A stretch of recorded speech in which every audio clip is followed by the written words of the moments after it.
Hello everybody. In this video we're going to be developing a short-run macroeconomic model that's based in a spreadsheet. In this video we're going to be combining three relationships, namely the IS curve, the Real-Taylor or RT curve, and the Phillips curve into a single model. We're going to start off with a brief review of each of them. If you need more background on these relationships, the website has some videos that discuss each of them in greater detail. And if you really want to dig deeper, I recommend having a look at several chapters in my book. So let's start with the IS curve. The IS curve shows us how the real interest rate affects the output gap through its impacts on aggregate demand. When the real interest rate falls, households and firms spend more, an increase in the output gap. When the real interest rate rises, households and firms spend less, a decrease in the output gap. If we have the output gap on the horizontal axis and the real interest rate on the vertical axis, we'll see therefore that the IS curve slopes downwards. Now the RT curve, or Real-Taylor curve, reflects the central bank's dual goals to stabilize both prices and output. Put differently, the curve shows us what the central bank will do if it stays on its policy rule, what we sometimes call a Taylor rule. If we have an increase in the output gap that reflects an increase in aggregate demand, the central bank must raise interest rates. Here, its goal is to keep demand and inflation from rising too much, and this is consistent with its broader goals of output and price stabilization. In the other direction, if we have a decrease in the output gap that reflects a fall in aggregate demand, the central bank must reduce interest rates. Here, its goal is to keep demand and inflation from falling too much, again, consistent with its broader mandate of stabilizing prices and output. Once again, if we have the output gap on the horizontal axis and the real interest rate on the vertical axis, the RT curve will slope upward. The Phillips curve, or PC, shows us the relationship between the output gap and the inflation rate. Suppose that demand increases and the output gap rises. Firms will face higher production costs. That includes higher wages, and these higher wages will be passed on to final purchasers of goods and services in the form of higher prices, that is, more inflation. In the other direction, suppose that demand decreases and the output gap falls. Firms will enjoy lower production costs, including lower wages, and these cost savings will be passed on to final purchases of goods and services in the forms of lower prices, less inflation. For this reason, when we have an output gap on the horizontal axis and the inflation rate on the vertical axis, the Phillips curve, or PC, will slope upward. An economy contains many simultaneous relationships among economic variables. These are relationships that happen all at once. Sometimes the relationships between these variables can be in more than one direction. Let's review some simple examples.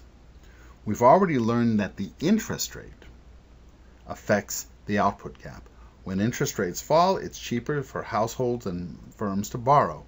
Lower interest rates thus encourage more demand. This helps to bring the output gap up. In the other direction, when interest rates rise, it's more expensive for households and firms to borrow. This helps to bring the output gap down. That's the message of the IS curve. We've also learned about the relationship between output gap and prices. More demand will push prices upward. Higher inflation. A fall in demand will typically mean lower inflation. This is one of the main messages of the Phillips curve. However, both the output gap and the inflation rate will have impacts on the interest rate that the central bank sets in its efforts to achieve its goals of price and output stabilization. It will raise interest rates if the inflation rate rises above the desired rate of inflation, what we call the central bank's inflation target. It will reduce interest rates if the inflation rate falls below that target rate.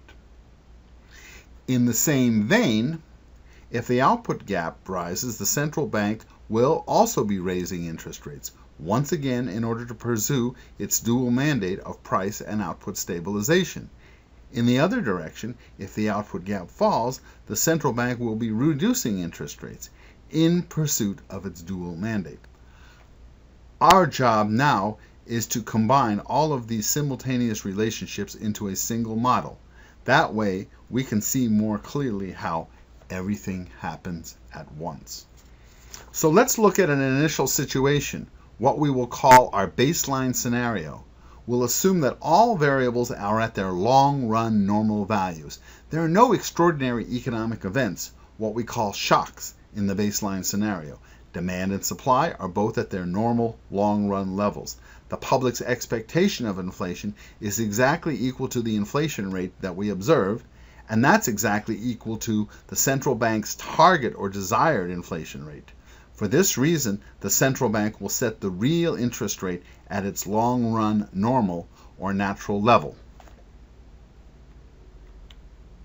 In the upper chart, we see that economic equilibrium occurs where the IS and RT curves intersect.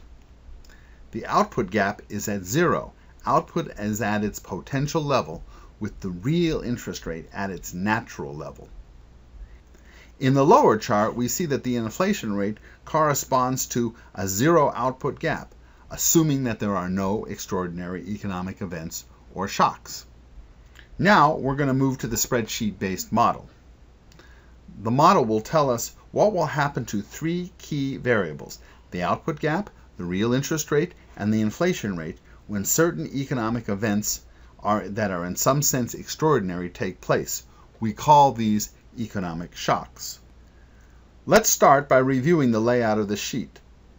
In the upper left, we'll be putting certain shocks: aggregate demand, aggregate supply, inflation expectations, and the discretionary monetary policy of the central bank. In this simple model, we'll just be putting a plus or a minus. A plus for a positive shock, a minus for a negative shock. Directly below, we're going to be seeing a verbal explanation of what each of these shocks mean, but the end goal of this exercise is to find out the result of these shocks. We'll see these results in two ways. Here in the bottom left, we'll see a description of the shock's results, and over here to the right, we'll see graphical depictions of these shocks through shifts in the IS curve, the RT curve, and the Phillips curve. So let's do our first set of experiments.